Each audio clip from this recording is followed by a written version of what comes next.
नमस्कार विद्यार्थी मित्रांनो, माझं नाव सुहास भिसे. स्वागत आहे तुमचं सर्वांचं परदा करंट अफेअर्स मराठी या आपल्या मायबोली भाषेतील एज्युकेशनल यूट्यूब चॅनलमध्ये. विद्यार्थी मित्रांनो, आज आहे मार्च महिन्यातील शेवटचा दिवस 31 मार्च 2024. आजच्या दिवसाचे जेवढेही चालू घडामोडीचे महत्त्वाचे टॉप प्रश्न बनत असतील ते सर्व प्रश्न आपण या व्हिडिओच्या माध्यमातून पाहणार आहोत. तरी सर्वप्रथम आपण जर नवीन असाल, पहिल्यांदा या चॅनलवरील व्हिडिओ पाहत असाल तर चॅनलला या ठिकाणी अवश्य सबस्क्राईब सुद्धा करून घेऊ शकता. ठीक आहे, चला तर मग आपण आजच्या व्हिडिओला सुरुवात करूया. त्या अगोदर कालच्या व्हिडिओमध्ये जो काही शेवटचा प्रश्न विचारला होता त्या प्रश्नाचं उत्तर जाणून घेऊया. काय होता प्रश्न? हुरून ग्लोबल रिच लिस्ट 2024 नुसार आशियातील सर्वात श्रीमंत व्यक्तीचा किताब कोणी कायम या ठिकाणी राखलेला आहे किंवा ठेवलेला आहे? तर बऱ्याच विद्यार्थी मित्रांनी अगदी योग्य उत्तर टाईप करून सांगितलं आहे. पर्याय क्रमांक बी, रिलायन्सचे या ठिकाणी ओनर मुकेश अंबानी हे या प्रश्नाचं योग्य उत्तर असणार आहे. क्लिअर? आता पाहूया विद्यार्थी मित्रांनो प्रश्न क्रमांक पहिला. टोटल संपूर्ण व्हिडिओमध्ये 12 प्रश्न असतील. सुरुवातीपासून शेवटपर्यंत व्हिडिओ काळजीपूर्वक पहा. एक एक प्रश्न महत्त्वाचा आहे. तुम्ही कोणत्याही एक्झामची तयारी करा. प्रश्न क्रमांक पहिला काय म्हणतो? आदर्श आचारसंहितेच्या उल्लंघनाचा अहवाल देण्यासाठी भारतीय निवडणूक आयोगाच्या ॲपचे नाव काय आहे किंवा कोणतं ॲप्लिकेशन लॉन्च केलं आहे? प्रश्न क्रमांक पहिल्याचं योग्य उत्तर आहे पर्याय क्रमांक डी, CVIGIL किंवा CVIGL किंवा CVIGIL असं म्हटलं तरी काय हरकत नाही. प्रोनाउन्सिएशन थोडंसं व्हॅरी होऊ शकतं. CVIGIL अशा प्रकारचं ॲप्लिकेशन आहे, ते या ठिकाणी लॉन्च केलेलं आहे. कोणी? निवडणूक आयोगाने. ठीक आहे, याच्याबद्दल 3-4 पॉईंट्स आहेत ते लिहून घ्या. CVIGIL हे नागरिकांसाठी आदर्श आचारसंहिता आणि निवडणुकीदरम्यान होणाऱ्या खर्चाच्या उल्लंघनाची तक्रार करण्यासाठी एक अभिनव मोबाईल ॲप्लिकेशन आहे. CVIGILचा अर्थ सतर्क नागरिक आहे आणि मुक्त आणि निष्पक्ष निवडणुका आयोजित करण्यात नागरिक सक्रिय आणि जबाबदार भूमिकेवरती भर देतात. तिसरा पॉईंट, ज्याचा उपयोग पोटनिवडणूक, विधानसभा, संसदीय निवडणुकांच्या अधिसूचनेच्या तारखेपासून उल्लंघनाची तक्रार करण्यासाठी केला जाऊ शकतो. तसेच आयोगाने PWD साठी सोपे मतदान करणे आणि मतदान केंद्रावर सुविधांचा लाभ घेण्यासाठी सुद्धा सक्षम नावाचं ॲप्लिकेशन लॉन्च केलेलं आहे. तर हे दोन्ही ॲप्लिकेशन तुम्हाला लक्षात ठेवायचे आहेत. कोणी लॉन्च केलेले आहेत हे दोन्ही application? Election commission of India, म्हणजेच काय? भारतीय निवडणूक आयोग, ज्याच्याबद्दल कलम 324च्या अंतर्गत वर्णन करण्यात आलं, जे तयार झालं 25 जानेवारी 1950 ला. राष्ट्रीय मतदार दिवस म्हणजेच या ठिकाणी नॅशनल वोटर डे म्हणून आपण सेलिब्रेट करतो 25 जानेवारीला. मुख्यालय आहे नवी दिल्ली या ठिकाणी. सध्याचे वर्तमानमधील मुख्य निवडणूक आयुक्त आहेत 25व्या क्रमांकाचे राजीव कुमार. 2 नवीन निवडणूक आयुक्त या ठिकाणी नेमलेले आहेत, सुखबीर सिंग संधू आणि ज्ञानेश कुमार. त्यानंतर प्रथम मुख्य निवडणूक आयुक्त होते सुकुमार सेन आणि प्रथम महिला निवडणूक आयुक्त होत्या VS रमादेवी. पुढचा प्रश्न, प्रश्न क्रमांक दुसरा. राष्ट्रीय आपत्ती प्रतिसाद दलाचे नवीन महासंचालक म्हणून कोणाची नियुक्ती करण्यात आलेली आहे? 2 नंबरच्या प्रश्नाचं योग्य उत्तर आहे पर्याय क्रमांक सी, पियुष आनंद असं त्यांचं नाव आहे. त्यांना या ठिकाणी विद्यार्थी मित्रांनो राष्ट्रीय आपत्ती प्रतिसाद दलाचे नवीन महासंचालक म्हणून त्यांची नियुक्ती करण्यात आलेली आहे. प्रश्न आणि व्यक्ती या ठिकाणी महत्त्वाचे आहेत, स्टार मार्क करून ठेवू शकता. प्रश्न आहे नियुक्तीबद्दल. लगेच नवनवीन नियुक्तींवरती आपण चर्चा करूया. जसं की या ठिकाणी राष्ट्रीय तपास संस्थेचे प्रमुख आहेत सदानंद वसंत दाते. इंडियन बँक्स असोसिएशनचे अध्यक्ष आहेत MV राव. इंडियन स्टील असोसिएशनचे अध्यक्ष बनलेत नवीन जिंदाल. अखिल भारतीय बुद्धिबळ महासंघाचे अध्यक्ष बनलेत नितीन नारंग. प्रसार भारतीचे अध्यक्ष बनलेत नवनीत कुमार सहगल. CBSEचे अध्यक्ष आहेत राहुल सिंग. दक्षता आयुक्त आहेत AS राजू. राष्ट्रीय अनुसूचित जाती आयोगाचे अध्यक्ष आहेत किशोर मकवाना. 2 नवीन निवडणूक आयुक्त नेमले आहेत ज्ञानेश कुमार आणि सुखबीर सिंग संधू. आणि राष्ट्रीय आपत्ती प्रतिसाद दलाचे महासंचालक बनले आहेत पियुष आनंद. पुढचा प्रश्न, प्रश्न क्रमांक तिसरा. बँक ऑफ महाराष्ट्राचे नवीन MD आणि CEO म्हणून कोणाची नियुक्ती करण्यात आलेली आहे? 3 नंबरच्या प्रश्नाचं योग्य उत्तर आहे पर्याय क्रमांक बी, निधू सक्सेना असं त्यांचं नाव आहे. त्यांना या ठिकाणी बँक ऑफ महाराष्ट्रामध्ये नवीन MD आणि CEO म्हणून त्यांची नियुक्ती करण्यात आलेली आहे. निधू सक्सेना असं त्यांचं नाव आहे. प्रश्न आहे बँकेच्या CEO बद्दल. तर लगेच आपण काय करूया, महत्त्वाचे जे काही बँक्स आहेत आणि त्यांचे MD किंवा CEO कोण आहेत त्याच्यावरती चर्चा करूया. लिहून घ्या. HDFC बँकेचे CEO आहेत शशीधर जगदीशम. कोटक महिंद्रा बँकेचे CEO आहेत अशोक वासवानी. IDFC फर्स्ट बँकेचे आहेत V वैद्यनाथन. ICICI बँकेचे आहेत संदीप बक्षी. ॲक्सिस बँकेचे आहेत अमिताभ चौधरी. कॅनरा बँकेचे आहेत के सत्यनारायण राजू. इंडसइंड बँकेचे आहेत या ठिकाणी सुमंत कठपलिया. SBIचे अध्यक्ष आहेत चेअरमॅन आहेत दिनेश कुमार खारा. RBL बँकेचे आहेत R Subramaniam Kumar. Bank of बरोडाचे आहेत देवदत्त चंद आणि S बँकेचे CEO आहेत प्रशांत कुमार. पुढचा प्रश्न, प्रश्न क्रमांक 4. नुकतीच पहिली अणु ऊर्जा शिखर परिषद कोठे पार झालेली आहे? चौथ्या नंबरच्या प्रश्नाचं योग्य उत्तर आहे पर्याय क्रमांक ए ब्रुसेल्स. कुठे आलं? बेल्जियम या ठिकाणी. तर ब्रुसेल्स बेल्जियम या ठिकाणी पहिली अणु ऊर्जा शिखर परिषद ही या ठिकाणी आयोजित करण्यात आलेली होती. 2-3 पॉईंट लिहून घ्या. बेल्जियम मधील ब्रुसेल्स या ठिकाणी 34 देशांच्या नेत्यांची बैठक या ठिकाणी संपन्न झाली आहे. निव्वळ शून्य उत्सर्जन साध्य करण्यासाठी आणि शाश्वत विकासाला चालना देण्यासाठी ही शिखर परिषद आयोजित करण्यात आली होती. अणु ऊर्जा वापरण्याची त्यांची दृष्टी आणि योजना सामायिक करण्याची संधी सहभागी सरकारांना प्रदान करणे हा या शिखर परिषदेच्या मागचा मेन उद्देश होता, पर्पज होता. तर पर्याय क्रमांक ए ब्रुसेल्स बेल्जियम या ठिकाणी पहिली अणु ऊर्जा शिखर परिषद आयोजित करण्यात आलेली होती. लगेच आपण काय करूया, वेगवेगळ्या ज्या काही शिखर परिषदा आयोजित करण्यात आल्या आहेत 2023-24 मध्ये त्याच्यावरती एकदा नजर टाकूया. लिहून घ्या. आर्टिफिशियल इंटेलिजन्स परिषद भरवण्यात आली दिल्लीमध्ये. 10वी व्हायब्रंट गुजरात समिट गांधीनगर या ठिकाणी झालं. जागतिक प्राणी आरोग्य संघटनेची 33वी परिषद दिल्लीमध्ये झाली. 8वी ब्रिक्स आंतरराष्ट्रीय स्पर्धा दिल्लीमध्ये झाली. ग्लोबल इंडिया AI 2023 स्पर्धा झाली दिल्लीमध्ये. भारत G20 शिखर परिषद आयोजित करण्यात आली दिल्लीमध्ये. 14वी जागतिक मसाला परिषद मुंबईमध्ये.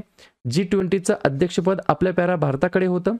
जागतिक गुंतवणूकदार परिषद देहराडून या ठिकाणी. 23वी जागतिक शाश्वत विकास शिखर परिषद नवी दिल्ली या ठिकाणी. आणि पहिली अणु ऊर्जा शिखर परिषद ब्रुसेल्स बेल्जियम या ठिकाणी. पुढचा प्रश्न क्रमांक 5. कोणत्या राज्यातील 4 वेगवेगळ्या जिल्ह्यांमध्ये AFSPA हा जो काही ऍक्ट आहे तो लागू करण्यात आलेला आहे? 5व्या नंबरच्या प्रश्नाचं योग्य उत्तर आहे पर्याय क्रमांक डी आसाम हे या प्रश्नाचं योग्य उत्तर असणार आहे. ज्या राज्यातील 4 जिल्ह्यांमध्ये AFSPA हा जो काही ऍक्ट आहे तो लागू करण्यात आलेला आहे. सर्वप्रथम याचा फुल फॉर्म लिहून घ्या. Armed forces special powers act असा याचा फुल फॉर्म होतो. हे 4 जिल्हे कोणकोणते आहेत? तिनसुकिया, दिब्रुगड, चरैदेव आणि शिवसागर. याच्या मागचं कारण काय? 4 जिल्ह्यांमध्ये एकच अतिरेकी संघटना सध्या सक्रिय आहे, त्याच्यामुळे हा ऍक्ट या ठिकाणी लागू करण्यात आला आहे. यापूर्वी अरुणाचल प्रदेशातील 3 जिल्हे आणि नागालँडमधील 8 जिल्ह्यांमध्ये AFSPA ची या ठिकाणी मुदत 6 महिन्यांसाठी एक्सटेंड करण्यात ऑलरेडी आलेली आहे, वाढवण्यात आलेली आहे. ठीक आहे. AFSPA याच्याबद्दल 2-3 पॉईंट लिहून घ्या. हा जो काय ऍक्ट आहे हा फक्त अशांत भागामध्ये लागू केला जातो. या ठिकाणी सुरक्षा दल कोणालाही वॉरंट शिवाय अटक करू शकतात. अनेक बाबतीमध्ये बळाचाही वापर केला जाऊ शकतो. हा कायदा 11 सप्टेंबर 1958 रोजी ईशान्येकडील सुरक्षा दलांच्या सोयीसाठी मंजूर करण्यात आलेला होता. 1989 मध्ये जम्मू काश्मीरमध्ये वाढलेल्या दहशतवादामुळे 1990 मध्ये येथेही AFSPA लागू करण्यात आलेला आहे. आणि कोणत्या भागात त्रास होणार हेही या ठिकाणी किंवा होणार असल्या त्या ठिकाणी ऍक्ट लावण्याचं जे काही अधिकार असतं किंवा जे काही ठरवणार असतं ते केंद्र सरकार या ठिकाणी ठरवत असतं. या गोष्टी तुम्हाला व्यवस्थितपणे लक्षात ठेवायच्या आहेत. पुढचा प्रश्न क्रमांक 6. पहिला जागतिक असमानता संशोधन पुरस्कार कोणाला मिळालेला आहे? 6व्या नंबरच्या प्रश्नाचं योग्य उत्तर आहे पर्याय क्रमांक सी वरील दोन्ही बोथ ऑफ दी अबव हे या प्रश्नाचं योग्य उत्तर असणार आहे. पर्याय क्रमांक ए बिना अग्रवाल आणि पर्याय क्रमांक बी जेम्स बॉयस या दोघांना या ठिकाणी विद्यार्थी मित्रांनो पहिला जागतिक असमानता संशोधन पुरस्काराने सन्मानित करण्यात आलेला आहे. तर लगेच नवनवीन पुरस्कार प्राप्त व्यक्तींवरती चर्चा करूया. लिहून घ्या. महाराष्ट्र भूषण पुरस्कार 2024 डॉक्टर प्रदीप महाजन यांना देण्यात आला. India UK achievers award Zoya Akhtar आणि अस्मा खान यांना देण्यात आला. PV नरसिंह राव स्मृती पुरस्कार रतनजी टाटा यांना. 33वा सरस्वती सन्मान प्रभा वर्मा यांना. संगीता कलानिधी पुरस्कार 2024 TM कृष्णा यांना.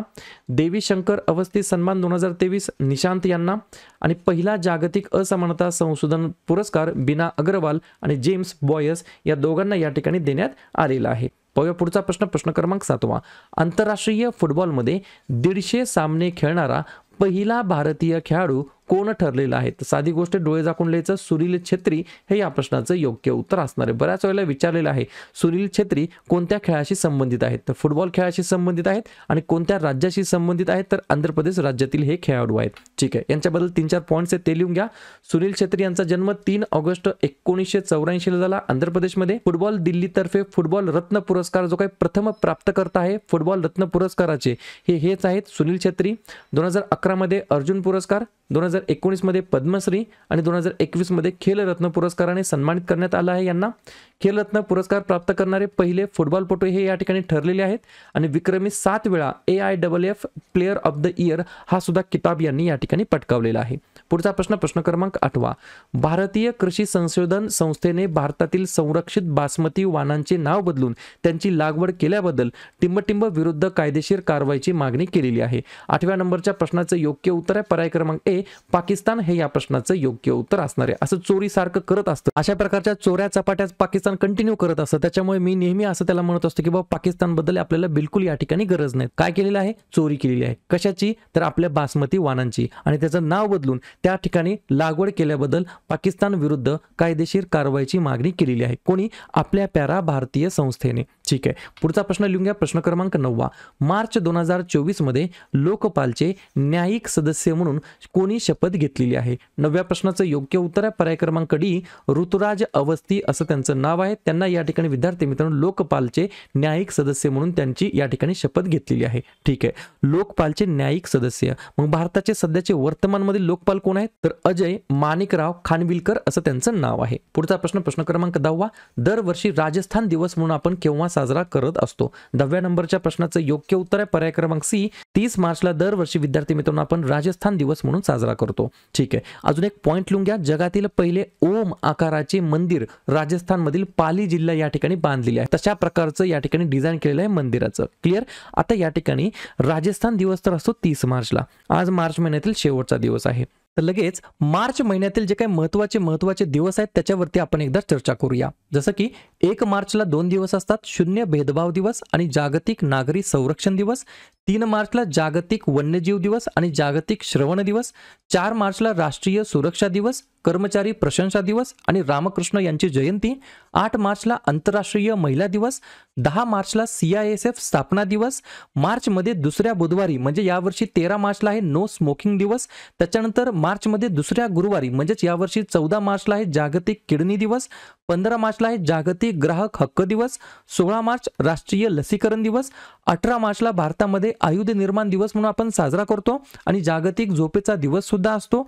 20 मार्च जागतिक चिमणी दिवस आणि आनंदाचा आंतरराष्ट्रीय दिवस. 21 मार्च जागतिक वनीकरण दिवस आणि जागतिक कविता दिवस. 22 मार्च जागतिक जल दिवस. 23 मार्च जागतिक हवामान दिवस. 24 मार्च जागतिक क्षयरोग दिवस किंवा TB दिवस आणि 27 मार्च जागतिक रंगभूमी दिवस. क्लिअर? पुढचा प्रश्न क्रमांक 11. UN वॉटर रिपोर्ट 2024 नुसार किती लोक अजूनही शुद्ध पिण्याच्या पाण्याच्या उपलब्धतेपासून वंचित आहेत जगभरामध्ये? 11व्या नंबरच्या प्रश्नाचं योग्य उत्तर पर्याय क्रमांक बी, 2.2 अब्ज. अशा प्रकारे शेवटचा प्रश्न क्रमांक 12. अलीकडेच प्रदूषण नियंत्रणासाठी भारतीय तटरक्षक दलाचे कोणते जहाज मनिला उपसागर फिलिपिन्सच्या 3 दिवसीय दौऱ्यावरती आहे? 12व्या नंबरच्या प्रश्नाचं योग्य उत्तर आहे पर्याय क्रमांक ए, समुद्र पेहेरेदार असं या ठिकाणी भारतीय तटरक्षक दलाचं हे जहाज आहे. कशासाठी गेलेलं आहे? प्रदूषण नियंत्रणासाठी. कोठे? मनिला उपसागर या ठिकाणी. उद्देश काय? प्रदेशातील सागरी प्रदूषण निराकरण करणे. सर्व गोष्टी समजल्या? तर अशा प्रकारे विद्यार्थी मित्रांनो हे होतात 12 प्रश्न. उपक्रम कंटेंट हा जो काही प्रयत्न आम्ही सुरू केला आहे मराठी भाषेमध्ये, हा कसा वाटतो नक्कीच कमेंट करत चला. आणि या ठिकाणी तुमच्यासाठीचा आजचा खास प्रश्न, कोणत्या देशाने अलीकडेच भारताकडून 2 HAL निर्मित डॉर्नियर 228 विमाने खरेदी करण्याची घोषणा केलेली आहे? फिलिपिन्स, बांगलादेश, गयाना की श्रीलंका? तर ज्या पण विद्यार्थ्यांनी या प्रश्नाचं योग्य उत्तर येत असेल त्या प्रश्नाचं उत्तर तुम्ही कमेंट बॉक्समध्ये बिंदासपणे टाईप करून सांगा. या प्रश्नाचं उत्तर चुकू द्या, बरोबर येऊ द्या, काहीच हरकत नाही, परंतु ट्राय करणं, प्रयत्न करणं हे सर्वात जास्त महत्त्वाचं आहे. आणि दुसऱ्या दिवशी येऊन आपण दिलेल्या प्रश्नाचं उत्तर हे बरोबर आलं की चुकलं हे दुसऱ्या दिवशी येऊन चेक करणं, तपासणं हे देखील तितकंच जास्त महत्त्वाचं सुद्धा आहे. तर लगेच मार्च महिन्यातील जे काही महत्त्वाचे दिवस आहेत त्याच्यावरती आपण एकदा चर्चा करूया. जसं की 1 मार्चला 2 दिवस असतात, शून्य भेदभाव दिवस आणि जागतिक नागरी संरक्षण दिवस. 3 मार्चला जागतिक वन्यजीव दिवस आणि जागतिक श्रवण दिवस. 4 मार्चला राष्ट्रीय सुरक्षा दिवस, कर्मचारी प्रशंसा दिवस आणि रामकृष्ण यांची जयंती. 8 मार्चला आंतरराष्ट्रीय महिला दिवस. 10 मार्चला CISF स्थापना दिवस. मार्चमध्ये दुसऱ्या बुधवारी म्हणजे यावर्षी 13 मार्चला आहे नो स्मोकिंग दिवस. त्याच्यानंतर मार्चमध्ये दुसऱ्या गुरुवारी म्हणजेच यावर्षी 14 मार्चला आहे जागतिक किडनी दिवस, 15 मार्चला आहे जागतिक ग्राहक हक्क दिवस, 16 मार्च राष्ट्रीय लसीकरण दिवस, 18 मार्चला भारतामध्ये आयुध निर्माण दिवस म्हणून आपण साजरा करतो आणि जागतिक झोपेचा दिवस सुद्धा असतो, 20 मार्च जागतिक चिमणी दिवस आणि आनंदाचा आंतरराष्ट्रीय दिवस, 21 मार्च जागतिक वनीकरण दिवस आणि जागतिक कविता दिवस, 22 मार्च जागतिक जल दिवस, 23 मार्च जागतिक हवामान दिवस, 24 मार्च जागतिक क्षयरोग दिवस किंवा टीबी दिवस आणि 27 मार्च जागतिक रंगभूमी दिवस. क्लिअर?